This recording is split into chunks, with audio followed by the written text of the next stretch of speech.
E hoje nós vamos falar sobre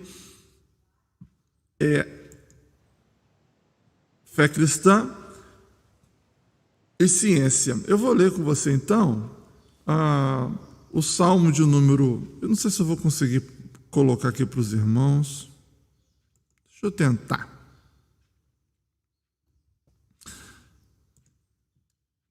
Vamos tentar. Salmo, capítulo qual mesmo? Capítulo 8, isso. 8 a partir do versículo 1. Deixa eu ver se eu vou conseguir. Aí, ó, acho que vai dar. Está aí o versículo 1. Então Deus se lembrou... eu abri em Gênesis. O que é isso, gente?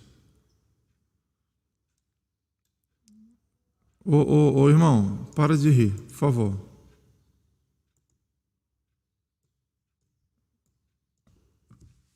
É Salmo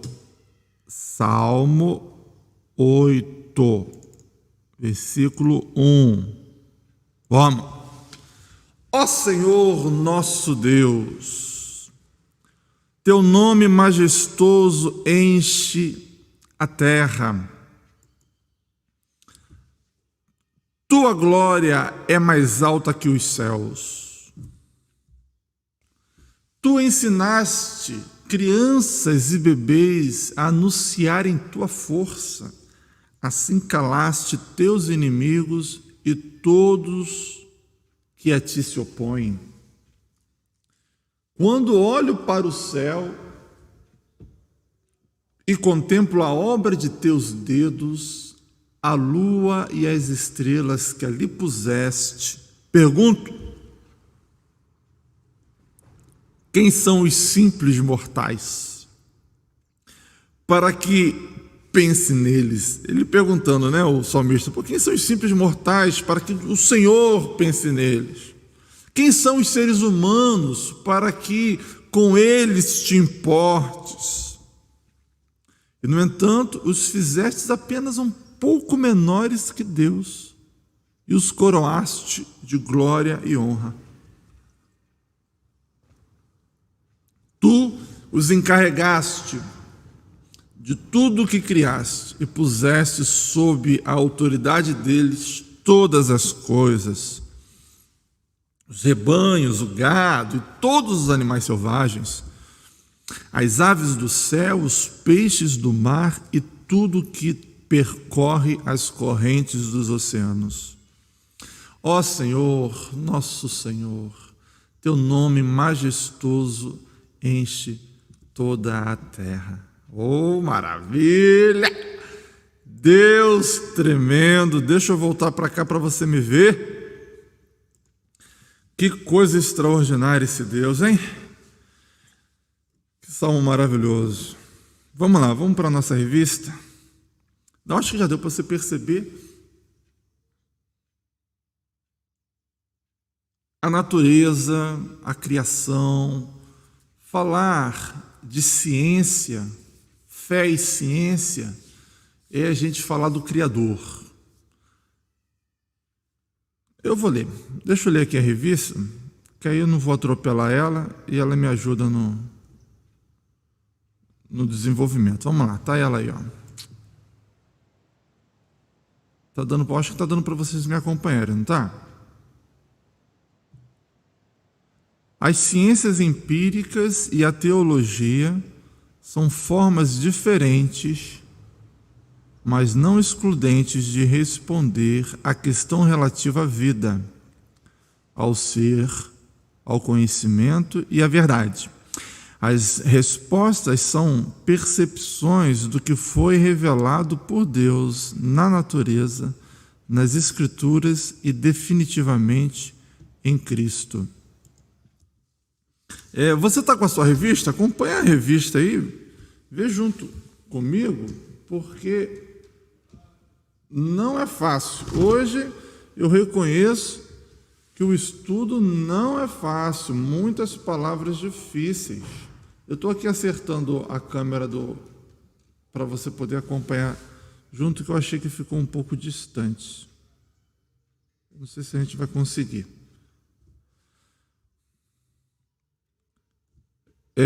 Deixa eu voltar para o chat para eu ver o que vocês estão falando comigo. A última coisa que falou foi a Dani dizendo que o som está legal.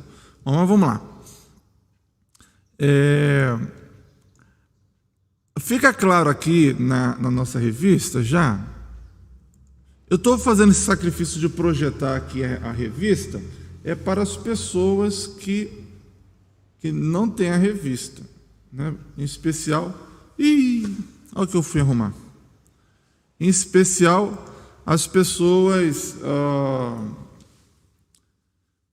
que nos visitam, né? Eu arrumei aqui um negócio aqui e deu ruim na nossa câmera. O texto que nós lemos aqui na introdução, bacana, que ela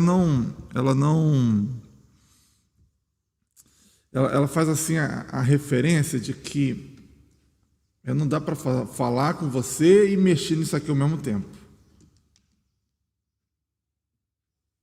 Acho que agora eu consegui. Consegui mais ou menos. Eu fui arrumar uma sombra ainda aqui entre a gente.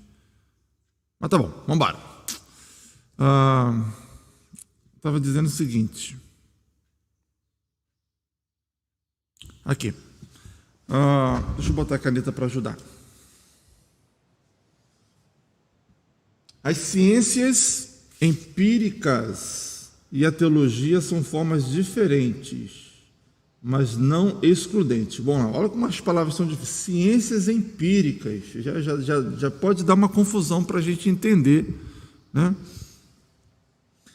As ciências empíricas são as ciências observáveis, são as ciências de uma maneira geral, né? Empirismo são as coisas que nós observamos, são as coisas que estão diante da gente, que reproduzem em laboratório ou não. Por exemplo, as ciências humanas são ciências que não se reproduzem em laboratório, mas são empíricas. Então, está dizendo aqui de maneira geral que as ciências e a teologia, de forma diferente, não se excluem, não são excludentes, elas não rivalizam de responder à questão relativa à vida. Então, se a teologia procura responder questões relativas à vida, as ciências também, ao ser, ao conhecimento e à verdade. Então, a gente está caminhando junto. As nossas respostas são percepções do que nos foi revelado por Deus na natureza, nas Escrituras e definitivamente em Cristo. Olha, só esse comentário aqui já daria para a gente falar muita coisa, já daria a gente ficar aqui horas falando, porque é legal a gente pensar que, e eu já falo isso para vocês também, né? Eu tenho falado muito isso para vocês, que a fonte segura que nós temos a respeito de Deus não é aquele arrepio, Deus está aqui, porque olha aqui, você tinha um arrepio, Deus está aqui. A experiência é uma das maneiras de percebermos Deus, a experiência, né? Só que isso é muito, qual é a palavra que se fala? É muito subjetivo, né? E a palavra subjetiva é muito individual, né? Cada um pode ter a sua experiência, isso é uma forma particular. Só que Deus, você não detém Deus. Deus não é a sua propriedade, como algumas pessoas gostam de fazer e manipular outros, dizendo que Deus me fala, Deus falou comigo, que Deus está aqui, Deus me revelou, e aí vai manipulando as pessoas como se Deus fosse uma coisa exclusiva dela. Não. Deus ele se faz conhecer pela experiência pessoal, através de sonhos, através de um pensamento seu, e você vê ali uma resposta, né? Deus ele se permite que você tenha essa relação pessoal com ele, sim, mas isso não é o suficiente e nem o absoluto. isso precisa caminhar junto com a natureza e com as Escrituras, e especialmente com Jesus Cristo, né? A gente sabe de Jesus pelas Escrituras, porque em Jesus foi essa plenitude, em Jesus foi a total revelação. Então, para você entender tudo que Deus quis dizer no Antigo Testamento, é olhar para Jesus, que você vai entender tudo. Jesus é Deus que é o desenho, né? Como a gente diz, né? Eu estou falando, eu escrevi, entendeu? Você quer que eu desenhe? Bom, Jesus é esse desenho, para que a gente entenda, né, de fato. Bom, então a gente está caminhando nessa ideia de que a ciência, ela existe para produzir verdade. A ciência, o objetivo da ciência é essa produção da verdade. E é bacana, porque eu, quando fiz a faculdade de ciências sociais, foi maravilhoso aprender que a ciência nos faz humildes, porque ela está constantemente à procura da verdade. E hoje eu descobri uma verdade, vamos dizer assim. Só que essa verdade ela não é absoluta, porque amanhã uma outra pessoa aprofunda ainda mais aquela verdade. Veja que eu não estou dizendo que a verdade é relativa. Eu estou dizendo que a verdade, Deus é a verdade, Ele vai se revelando progressivamente. Então, aquilo que eu conheci, aquilo que está contido aqui nas minhas mãos, chega alguém amanhã e amplia, né? Ampliou. E se eu ficar só aqui, aquilo que foi ampliado e eu não me aprimorar disso, eu fico ultrapassado. A minha verdade ela já cai, entende? É nessa ideia. A gente percebe a partir do século XVIII, do século XIX, especialmente século XIX, que a ciência ela foi levantada como uma grande bandeira para ridicularizar, para desmerecer, para desacreditar Deus. A experiência cristã, a experiência da fé. E isso foi complicado. O século XIX foi muito complicado. Mas hoje há uma releitura, hoje há uma nova forma de entender, e a gente vai falar um pouquinho sobre isso, tá bom? Aqui tem uma frase de Abraham Kuyper. Kuyper está aqui, ó. Eu tenho até esse livro, um livro bem bacana, falando sobre o calvinismo. Kuyper ele foi um estadista, foi primeiro-ministro na Inglaterra, né? Foi um homem de grande alcance, e ele tinha uma maneira muito especial de ver, isso influenciado pelos pontos e as ideias que Calvino destacou. Isso, mexeu profundamente ali com a sociedade, não só inglesa, mas europeia, assim como Calvino, né? Tanto é que Calvino, a ideia do calvinismo ali, quando eu falo ideia do calvinismo, repito mais uma vez que nunca é demais. Calvino foi apenas um teólogo que organizou, que sistematizou ideias, pensamentos bíblicas. Calvino não inventou, ele pegou a Bíblia e organizou maneiras de pensar, ele fez uma teologia sistemática, ele foi organizando isso, só isso. Então, quando a gente fala calvinismo, a gente se utiliza desse planejamento que ele fez, dessa estrutura organizacional que ele teve, de estudar a Bíblia, de pensar a Bíblia, assim como Lutero, né? Eu não falo que eu sou calvinista por causa de várias rixas e brigas em torno disso. Eu prefiro usar a expressão somos reformados, porque não apenas as ideias de Calvino, mas também de Lutero e de outros reformadores que impactou o mundo de tal maneira, né? O Calvino ele teve mais propaganda, o Calvino ele teve mais repercussão, porque ele era muito estudioso, muito sistemático, né? Ele escreveu coisas assim extraordinárias, volumes e volumes de livros, ainda muito jovem.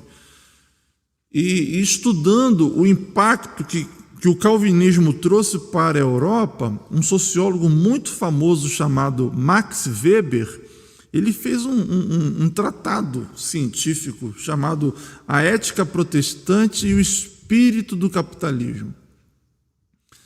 Ele analisa socialmente de forma muito perfeita, ainda que ao analisar a teologia de Calvino, ele dá umas escapulidas. Ele não era teólogo, ele não era protestante, não era evangélico, né? Tudo bem, tem o seu voto, mas a produção científica dele foi assim, bacana demais, mostrando o seguinte: como que o evangelho entrou na vida das pessoas de tal forma que alterou o comportamento social de não apenas uma nação, mas de um continente, não apenas de um continente, mas do mundo ocidental, né? E foi muito legal esse estudo. E aqui a gente vai trabalhar um pouquinho mais, né? Vamos lá. Deixa eu ler então a frase dele aqui do livro. Tá aí, ó. Ele diz assim no seu livro, abre aspas: toda ciência, num certo grau, parte da fé. E ao contrário, a fé que não leva à ciência é equivocada ou superstição. Bacana isso, hein? Eu vou grifar aqui, ó. A fé que não leva à ciência, ou seja, a fé que não produz conhecimento, que não leva à ciência, né? É equivocada ou superstição. A fé, ela precisa produzir conhecimento, ela precisa produzir informação.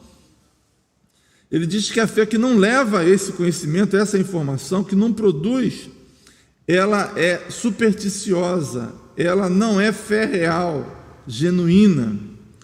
Toda ciência pressupõe fé em si, em nossa autoconsciência,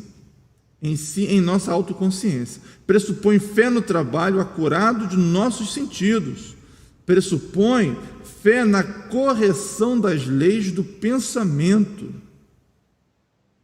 A fé pressupõe fé na correção das leis do pensamento. Pressupõe fé em algo universal escondido atrás dos fenômenos especiais. Que bacana, que bacana. Espero despertar a sua curiosidade e você ficar com a gente aqui até o final, tá bom? Estamos aqui pelo YouTube, estamos aqui com cerca de 16 pessoas, né? Agora só fui falar 16, foi embora uma, então 15 pessoas.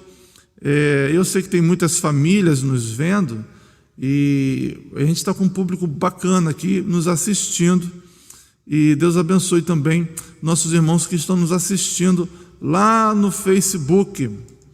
Ok, vamos lá. Você que está nos assistindo no YouTube, não esquece da inscrição do nosso canal e não esquece também de marcar lá se você gostou ou não. Mas vamos combinar o seguinte: se você gostou, você marca; se você não gostou, você desmarca, tá bom? Siga no texto, então. Eu vou falar algo aqui fundamental, muito bacana, que é a linguagem de Deus. Deixa eu botar aqui para você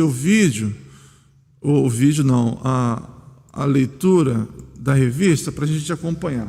Olha que coisa bacana demais isso aqui, ó. Deus adapta-se à linguagem humana de modo que possamos compreendê-lo. Meu Deus, só essa frase também aqui já uma aula toda. Deus, ele adapta e é fácil de entender. Vamos imaginar o seguinte. Não, deixa eu terminar de ler e depois eu comento, senão eu acabo sendo redundante aqui. A Escritura Sagrada, dada com propósitos específicos, é suficiente e eficaz. Ela não tem a pretensão de fazer ciência, não é um manual científico que pretenda nos ensinar a respeito de química, física, biologia, botânica, astronomia, etc. Entretanto, cremos no que ela diz no campo científico. Bom, posso já falar com você. Deus, ele se adapta à linguagem humana da nossa época, de cada época.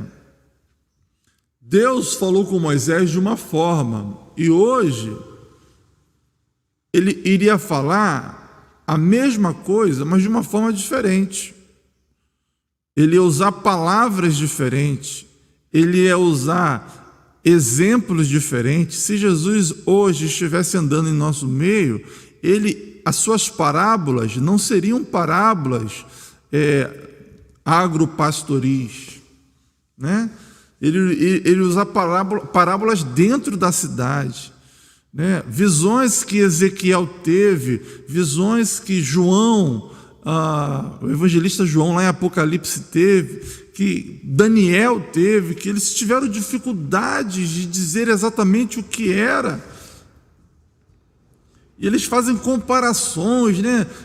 Como latão reluzente, né? Para tentar explicar. Talvez hoje a gente ia falar como LED, né? Como um flash de uma máquina fotográfica, coisas que não existiam, entende? Deus, ele se adapta. O Criador, meu Deus, o Criador, ele se adapta ali àquela coisinha que nós somos para que se faça entendido. É muito fácil entender essa lógica, né? Eu tenho lá meu menino, hoje mais novo, com 11 anos, está fazendo o seu 6º ano.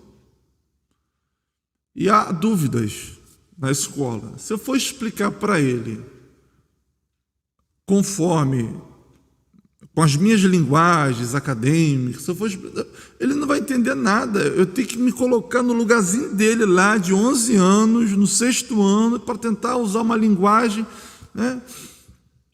Se eu tenho que me adaptar à minha linguagem para falar com pessoas mais simples, imagina Deus para falar com a gente. Imagina Deus. Veja, não foi Daniel que disse que a ciência se multiplicaria? Deus já sabe disso há muito tempo. Está o homem ralando para descobrir a vacina para o Covid-19. Deus já sabe disso. Deus, ele vai se revelando. Ele vai permitindo que o homem amplie seus conhecimentos, as suas informações. Poxa, Moisés, a gente fala de Moisés, que foi o primeiro escritor, né? Meu Deus do céu. Lá na época, Deus já sabia dos aviões, Deus já sabia da internet. Lá na época de Moisés, Deus já sabia disso tudo. Deus já sabia como seria a banda larga, Deus já sabia dessa crise, dessa pandemia que a gente está vivendo agora. Deus já sabia isso tudo, irmãos. Agora, o extraordinário, que ao fazer as escrituras, ao inspirar os homens naquela época, naquele contexto, ele fez isso com a intenção de alcançar aquele povo daquela época, mas ele, na sua presciência, na sua sabedoria infinita, na sua onisciência, ele já estava escrevendo ali algo que iria atender toda a humanidade até a consumação dos tempos. Tremendo, não? Não é tremendo você pegar um livro que foi escrito há 10 mil anos atrás, se a gente for pensar lá em Moisés, Pentateuco, deve ser cerca disso, e você vê coisas que fazem sentido hoje. Você pegar um texto de 2000 anos atrás, né, um pouco menos, dos evangelhos, e ser profundamente impactado hoje, agora. Então Deus, ele se adapta ao ser humano para poder se comunicar e fazer com que ele perceba, que ele entenda o que ele está falando. É isso que a gente está vendo aqui. E outra observação importante nessa leitura é o seguinte, é que a Bíblia, não foi esse o propósito, ela não é um manual científico. A Bíblia não teve esse propósito de ser um manual científico para explicar as coisas, ainda que ela cite, ainda que ela faça referência, ainda que ela cite constelações, ainda que ela fala da origem do universo, do mundo. Só que a ideia, quando a Bíblia foi escrita, ela não foi escrita para cientistas entenderem como o mundo existiu, como os seres vivos vieram. Ela não foi escrita para isso. Ela foi escrita para que as pessoas, em especial lá desde aquele contextozinho até hoje, entenda como isso se deu.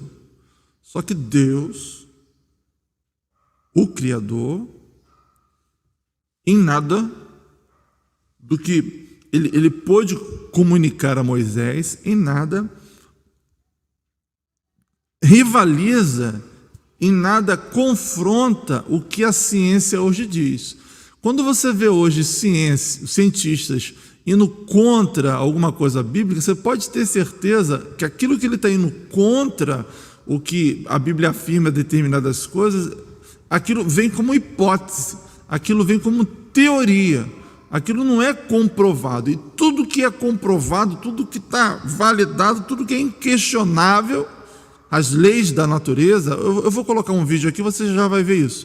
Tudo isso não contradiz em nada o que a Bíblia fala, né? Isso é extraordinário, isso é bacana demais.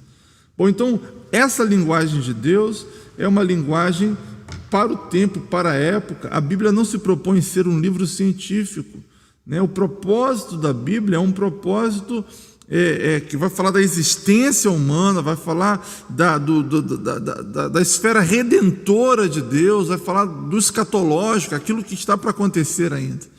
E a Bíblia dá conta desse recado muito, muito legal. Bom, acredito que com todo esse comentário eu tenha falado bem aqui sobre o primeiro ponto, a primeira parte da nossa revista. Então, eu mudei a página aqui, eu estou indo aqui para o princípio da acomodação. O que seria o princípio da acomodação? Vamos ler um pouquinho? A teoria da acomodação de Calvino exerceu poderosa influência sobre os astrônomos protestantes, que, na concepção do universo, que sua concepção de universo fosse geocêntrica, era natural. Certo? Que sua concepção do universo fosse geocêntrica era natural. Como poderia ser diferente se os próprios astrônomos tiveram dificuldade de aceitar as concepções de Copérnico? Ai, meu Deus, eu acho que eu estou lendo errado isso aqui. Deixa eu beber uma água. Estou lendo errado, vou beber uma água. E vou ler de novo. Calma aí, deixa eu ver se eu deixei de falar alguma coisa importante aqui na página anterior. Não, é isso aqui mesmo. Então vamos lá, vou ler de novo, hein? Me ajuda aí, irmão, na leitura, lê junto comigo aí. A teoria da acomodação de Calvino exerceu poderosa influência sobre os astrônomos protestantes. Há uma diferença entre astronomia e astrologia. Astrologia é furada, né? Que tem a ver com búzios, com signo, aquela coisa de adivinhação. A astronomia é estudo dos astros. Seguindo, que sua concepção do universo fosse geocêntrica. Tá, concepção de universo fosse geocêntrica. Essa aqui é a ideia dos astrônomos protestantes. Que sua concepção do universo fosse geocêntrica era natural. Como poderia ser diferente se os próprios astrônomos tiveram dificuldade de aceitar as concepções de Copérnico? Já vamos falar sobre esse camarada. A sua questão não era exegética antes de simples senso comum. A sua questão de quem? Dos astrônomos protestantes. Não era uma questão exegética, de interpretação da Bíblia, de um entendimento bíblico. Antes, simples senso comum, porque a concepção geocêntrica, que eu já vou explicar o que é, era algo do senso comum, algo que foi produzido. Eu já vou falar agora o que é geocêntrico. Geocêntrico é a ideia de que a Terra era o centro do universo. Isso foi lá no primeiro, segundo século, né? Desde então isso ficou até chegar aqui o século XVI, com Calvino e a turma aqui dos astrônomos protestantes. Então, a ideia de que a Terra era o centro do universo ficou como se fosse algo absoluto. A Bíblia não fala nada disso. A Bíblia não diz nada a respeito disso. Mas as pessoas ficaram como aquilo fosse a coisa mais verdade do mundo. Até que surgiu Copérnico. E Copérnico disse uma outra teoria, uma outra possibilidade, que mexeu com a estrutura da galera, porque mudou completamente esse eixo. Mas como o comentário aqui se faz, né? Isso não era uma questão exegética, mas sim de simples senso comum. Senso comum é aquela coisa, aquele conhecimento do povo, não conhecimento científico. Bem, na verdade, essa questão era extremamente periférica em sua teologia.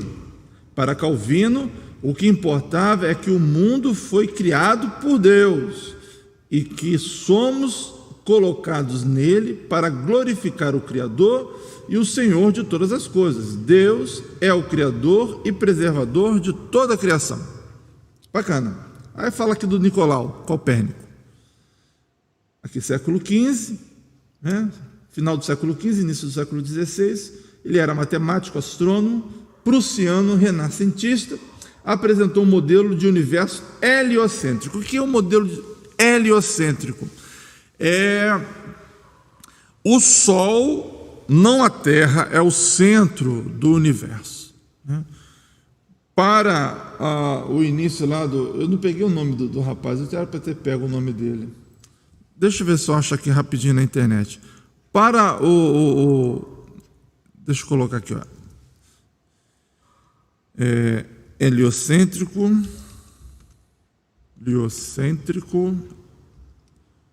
centrismo. Eu já vou falar para os irmãos.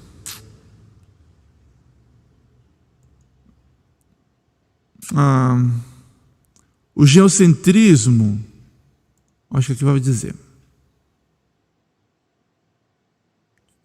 Não falou.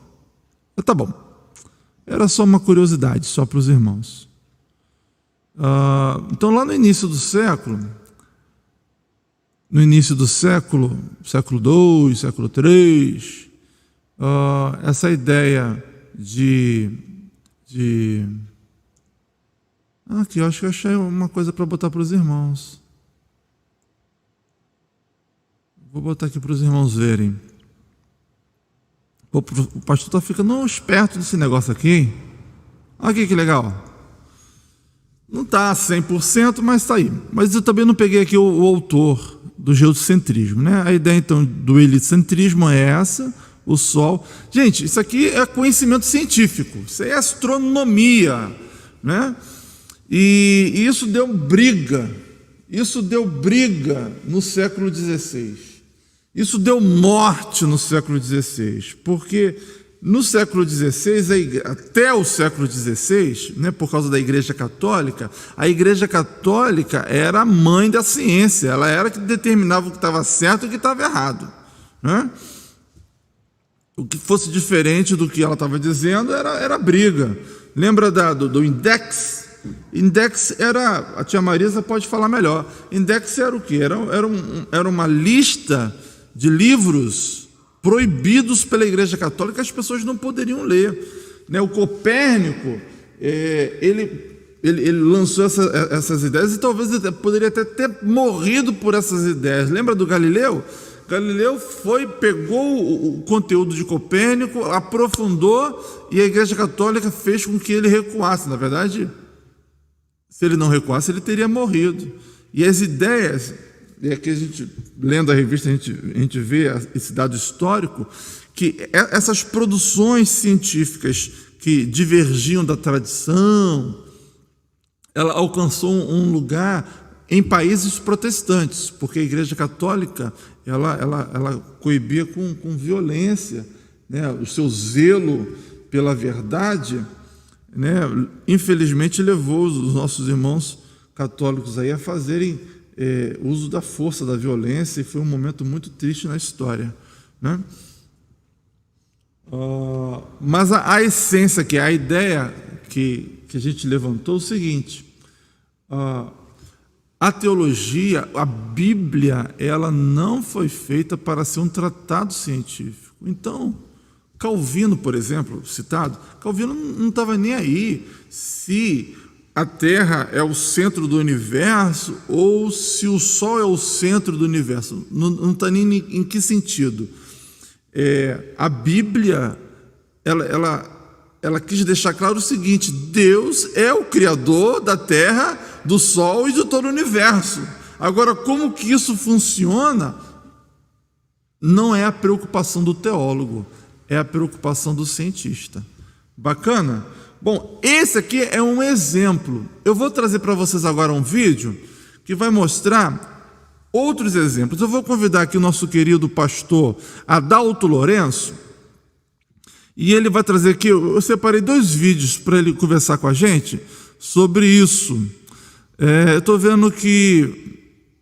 muito obrigado aqui, a Cristina e o Flávio nos ajudou aqui com a pessoa que criou a ideia, e foi uma prole, irmãos. Eu não vou tirar o mérito aqui do Cláudio Ptolomeu. Foi algo extraordinário que Ptolomeu perceber que a Terra, que as coisas giravam em torno da Terra. Só que a percepção dele foi limitada, né? Aí vem, eu não sei como, eu até hoje não consigo perceber isso, mas esses caras perceberam. E o Copérnico, Nicolau Copérnico, ele percebeu, ele foi além, ele aprofundou ainda, né? Não, a Terra, na verdade, é que gira em torno do... Poxa, é extraordinário. Extraordinário. Ciência, até hoje é extraordinário. A gente perceber a nanotecnologia, coisas que os nossos olhos não conseguem ver, e as pessoas já conseguem estudar tudo isso. Nossa, que maravilha, irmãos. Que maravilha. Vamos lá. Vamos ver então o vídeo do Adalto Lourenço, que vai nos deixar ainda mais encantados, e vai ser um excelente exemplo, ilustrando que a ciência ela não rivaliza com a nossa teologia. Vamos lá então? Deixa eu preparar aqui para você. Deixa eu ver. Tchum, tchum, tchum. Aqui. Já vou colocar para os irmãos, tá? Não fica em paciência. Gente, não deixa de nos acompanhar, não. Calma aí. Já vou botar para você já. Ó, começou.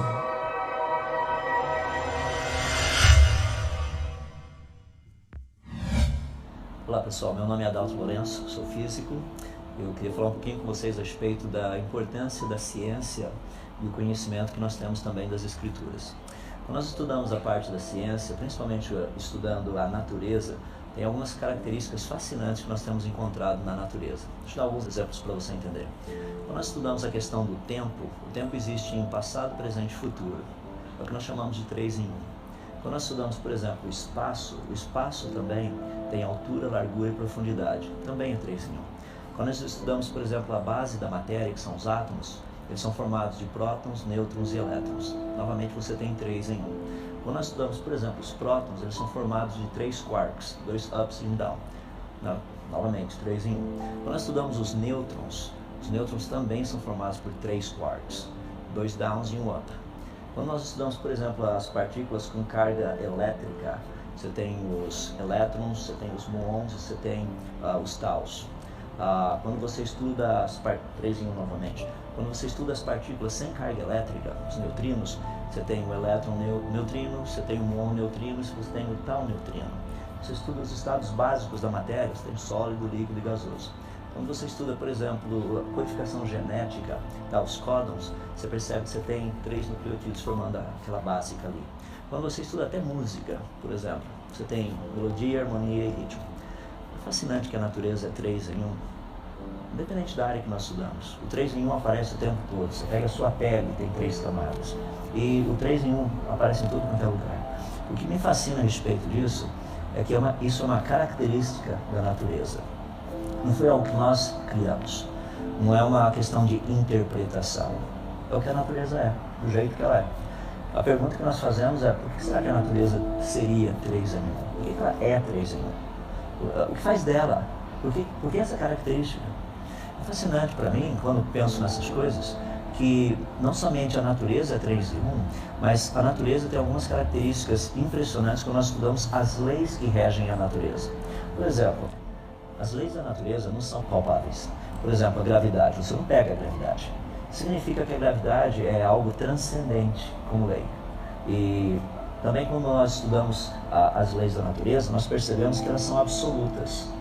Ou seja, elas funcionam do jeito que elas devem funcionar. Quando nós estudamos as leis da natureza também, algumas coisas impressionantes que nós vemos nelas é que elas nunca mudam, elas são imutáveis. Quando nós pegamos as leis da natureza, você percebe que elas atuam em todos os lugares do universo, ou seja, elas são onipresentes. Quando você pega as leis da natureza, você percebe que elas atuam sem resistência do meio, que elas são leis.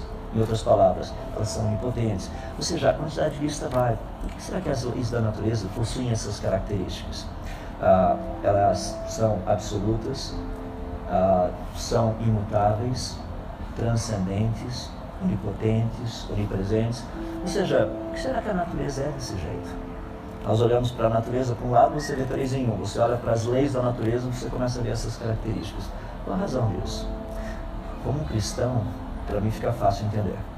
O Deus da Bíblia é 3 em 1. Pai, Filho e Espírito Santo. Quando você pega, por exemplo, as leis da natureza, essas características das leis da natureza...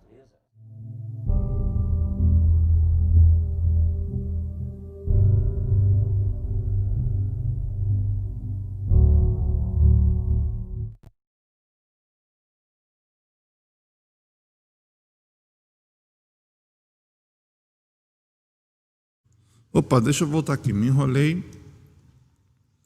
Ai, meu Deus, onde que eu estou? São muitas janelas abertas aqui. Pronto, voltei. Voltei não. Ai, Jesus. Ai, estou aqui. Ai, Jesus usado. Bom, vamos lá. Deixa eu tirar isso aqui, eu estava ouvindo aqui. Pronto.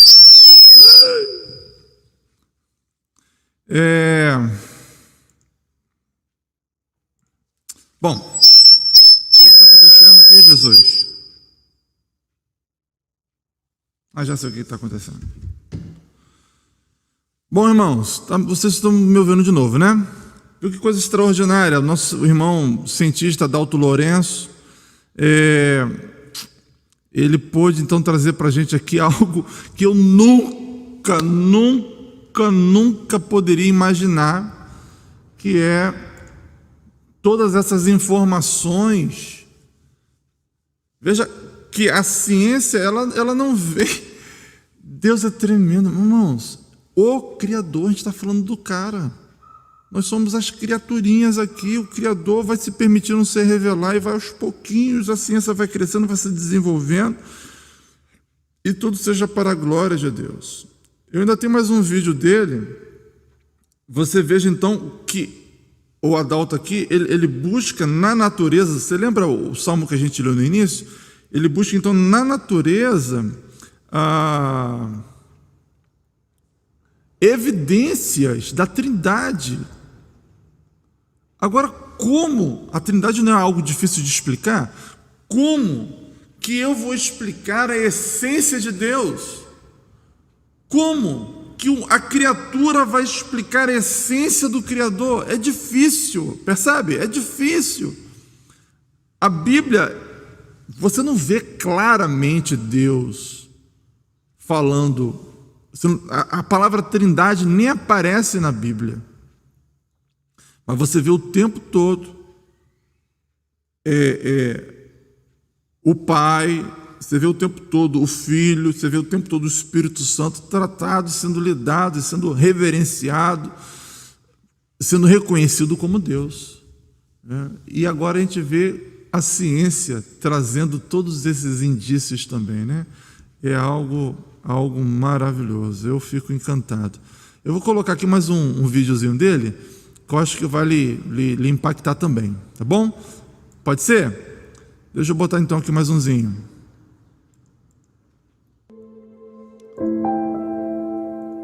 Olha aí.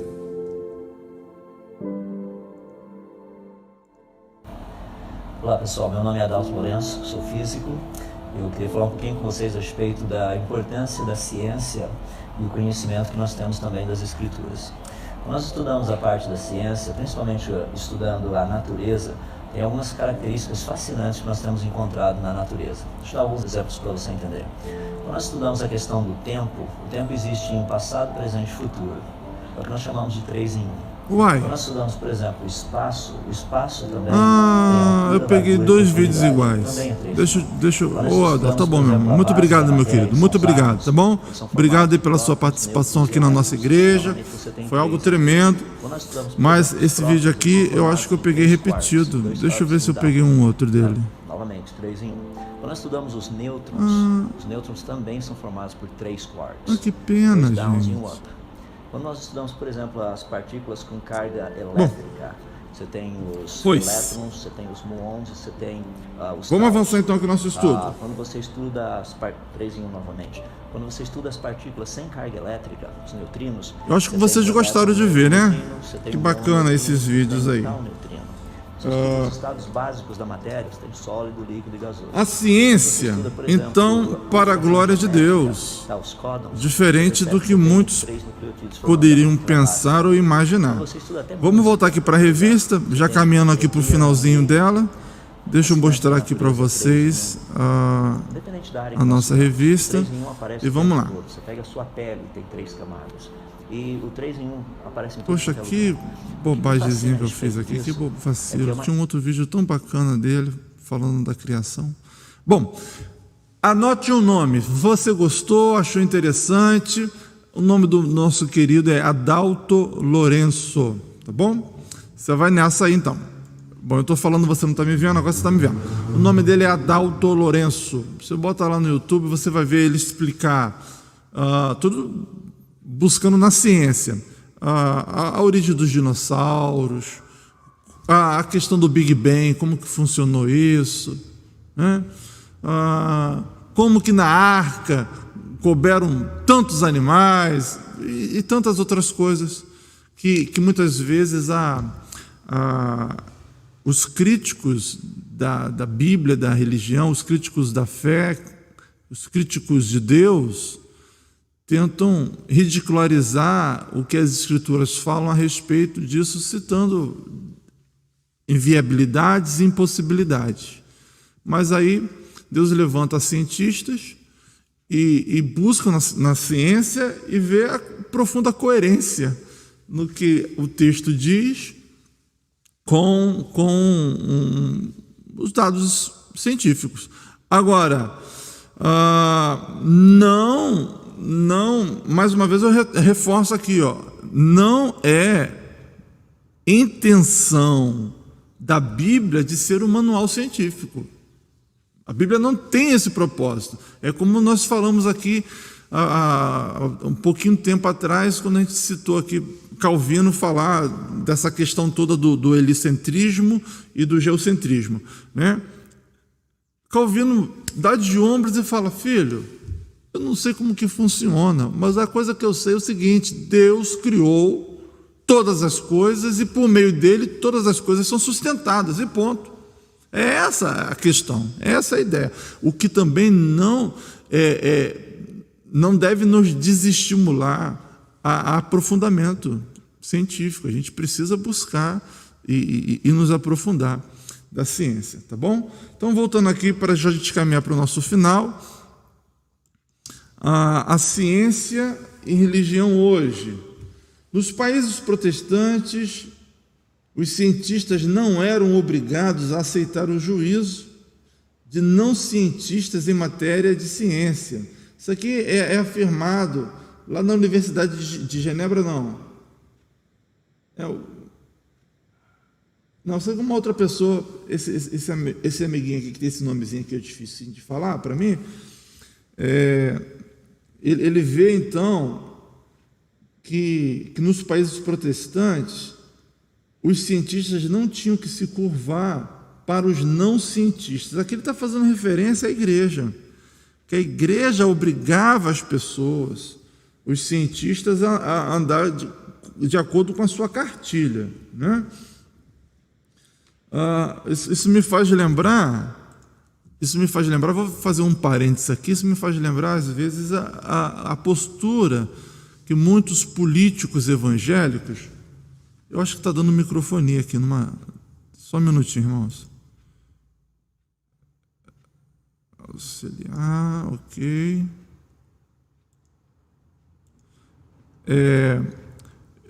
Eu acho questionável aqui a postura de alguns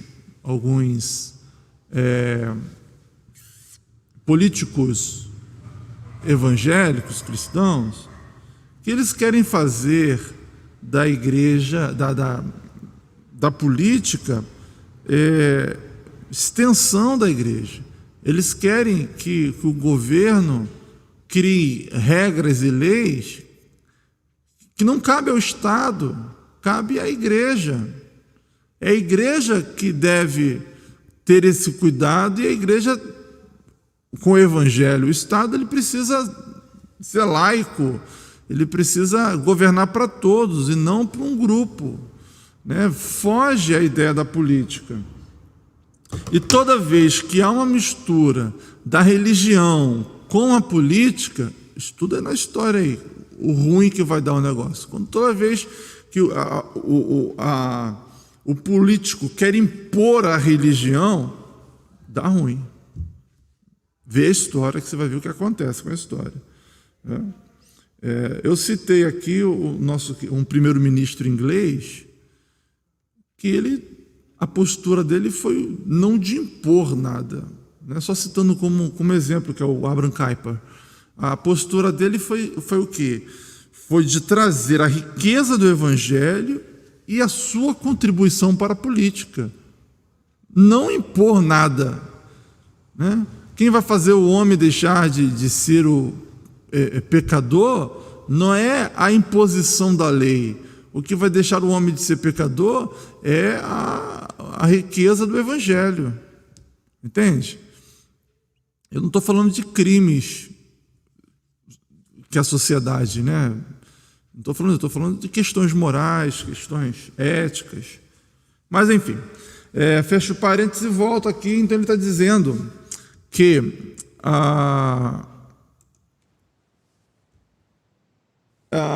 a ciência ela se desenvolveu mais aqui nesse contexto em países protestantes, porque os países protestantes não tinham essa preocupação, não tinha a igreja, os países protestantes, eles deixavam as pessoas pensarem, deixavam as pessoas agirem, né?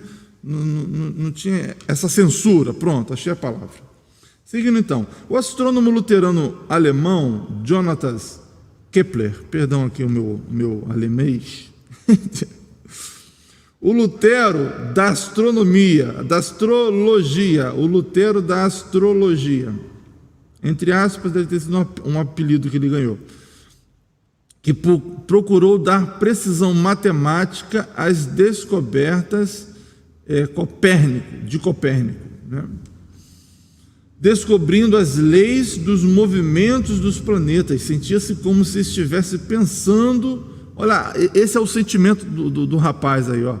Sentia-se como se estivesse pensando os pensamentos de Deus após ele. Sentia-se como sendo um sumo sacerdote do livro da natureza, religiosamente obrigado a não alterar nenhum jota ou tio daquilo que havia agradado a Deus escrever nele.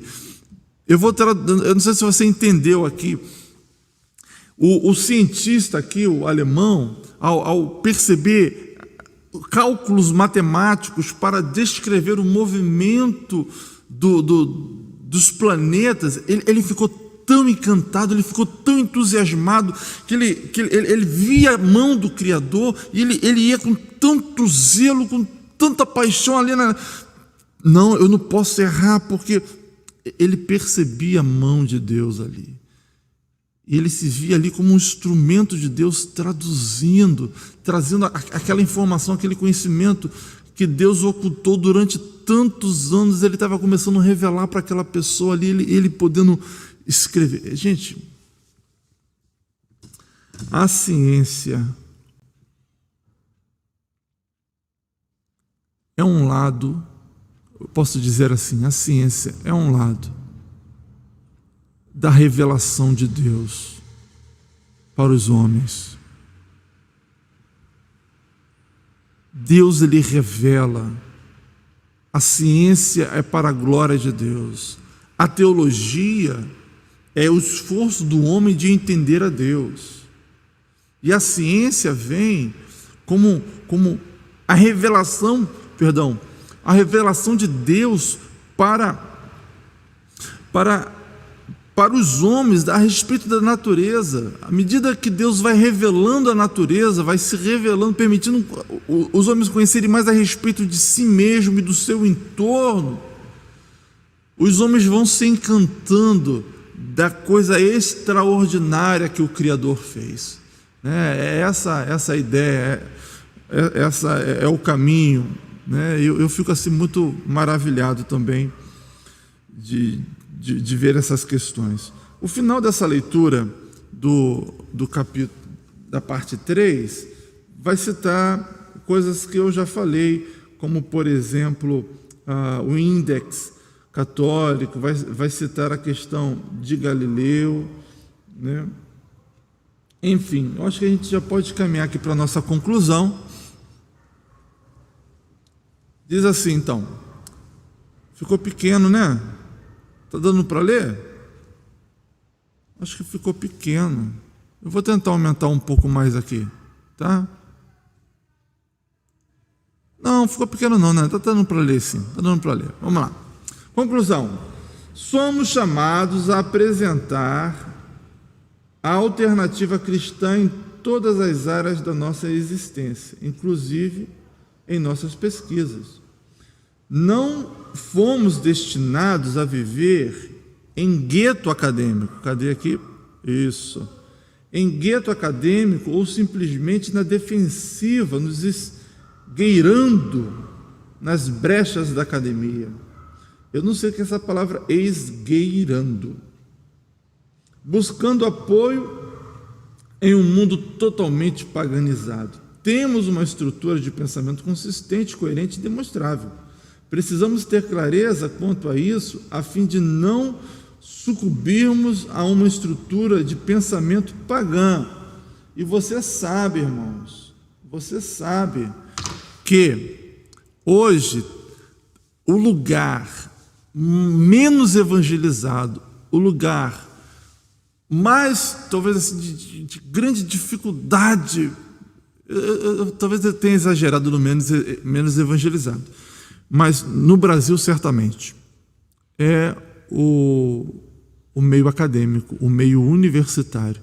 Se existe um lugar que precisamos de missionários, é nas academias, né? E a gente não precisa ficar com vergonha de nada, de medo de nada. A gente não precisa. Eu sei que muitos usam, ridicularizam. Isso até intimida a gente, deixa a gente meio... Mas a gente precisa nos levantar, os nossos jovens precisam entrar nas academias, nas universidades e ser instrumentos de Deus naquele lugar. Não só apenas jovens, né? Estimulo você, meu irmão, a ir para a faculdade, a sentar de novo na cadeira lá e aprender. Isso é muito bem-vindo. Conhecimento nunca é demais.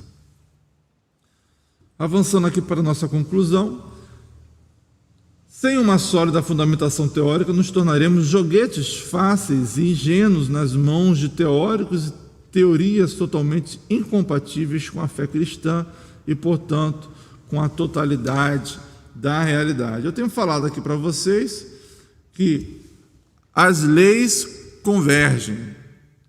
As leis da física caminham junto com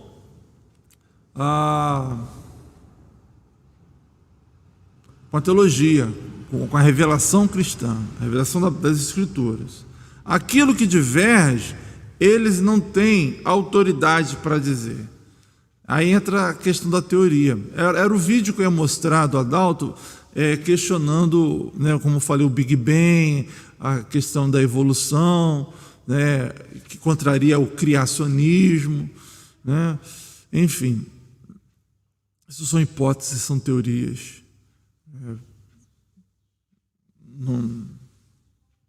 Se eles põem em dúvida o que acreditamos, eles não têm autoridade nenhuma, porque ao colocarmos dúvidas sobre eles, eles não têm como também comprovar. É igual aquela pessoa que fala, prova que Deus existe. Poxa, você pode devolver a pergunta sem nenhum problema. Então, filho, prova que Deus não existe. É mais ou menos por aí. Vamos seguir aqui então a nossa conclusão. Certamente podemos e devemos aprender com as várias ciências, contudo isso não significa aceitar suas pressuposições. Acabei de falar isso. As suas descobertas, observações e críticas podem ser valor e pertinência. Todavia, faz-se necessário olhar esses aspectos dentro de uma cosmovisão cristã, que sem dúvida ainda tem validando muito do que foi dito, nos encaminhará para uma solução diferente, considerando a complexidade da existência humana, tendo Deus como Criador e Senhor de todas as coisas. Somente pela palavra poderemos ter uma dimensão abrangente da realidade. É necessário que assumamos a nossa fé em sua amplitude e desafios. A fé não é uma ilusão, ela não fecha os nossos olhos às evidências contrárias ou apenas enxerga com um brilho otimista de quem encontrou o que queria nas evidências favoráveis. A fé, contrariamente, aguça a nossa inteligência e sensibilidade, ajuda-nos de forma objetiva em nossa pesquisa. Que beleza, irmãos! Eu poderia citar também como conclusão as afirmações no início do nosso estudo. A Bíblia, ela não é um livro científico, ela não é um manual de botânica, então ela como foi escrita, ela não teve esse propósito. O propósito é de dizer que Deus criou os céus e a terra e tudo que neles há. E aí vai citando algumas questões. A Bíblia não é um manual de astronomia, não é um manual de tantas outras coisas, que ainda que ela cite, ainda que ela fale, né? Ponto. Qual é o propósito da Bíblia? O propósito da Bíblia é revelar a existência do ser humano, é revelar o propósito do ser humano, pelo qual ele foi criado. A Bíblia, ela foi escrita com o propósito de mostrar o projeto da redenção. E a Bíblia tem um propósito de mostrar a questão escatológica, as questões das coisas vindouras, né? Aquilo que está para vir, que está para acontecer, para chamar a nossa atenção. Esse é o propósito da Bíblia: existencial, redentor e escatológico.